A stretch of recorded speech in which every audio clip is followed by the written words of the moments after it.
કાવી police station ખાતે SP Akshayraj મકવાણાની અધ્યક્ષતામાં લોક દરબાર યોજાયો। ભરૂચ જિલ્લામાં પોલીસ અને પ્રજા વચ્ચેનો સેતુ મજબૂત કરવાના આશયથી જંબુસર તાલુકાના કાવી પોલીસ સ્ટેશન ખાતે ભરૂચ જિલ્લા પોલીસ વડા અક્ષયરાજ મકવાણાની અધ્યક્ષતામાં લોક દરબાર કાર્યક્રમ યોજાયો હતો। આ કાર્યક્રમમાં કાવી વિસ્તારના ગ્રામજનો, પંચાયતના પ્રતિનિધિઓ, આગેવાનો અને વેપારીઓ મોટી સંખ્યામાં હાજર રહ્યા હતા।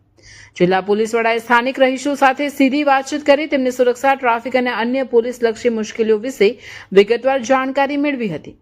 લોક દરબારમાં રજૂ થયેલા વિવિધ પ્રશ્નો સાંભળ્યા બાદ એસપી સાહેબે તેના ત્વરિત અને યોગ્ય નિરાકરણ માટે સ્થળ પર સંબંધિત પોલીસ અધિકારીઓને જરૂરી સૂચનાઓ આપી હતી। અક્ષયરાજ મકવાણા સાહેબે લોકમુખે થતી રજૂઆતો અંગે હકારાત્મક અભિગમ દાખવી વિસ્તારમાં કાયદો અને વ્યવસ્થા વધુ મજબૂત બનાવવાની તેમજ પ્રજાને સંપૂર્ણ સુરક્ષા આપવાની ખાતરી આપી હતી।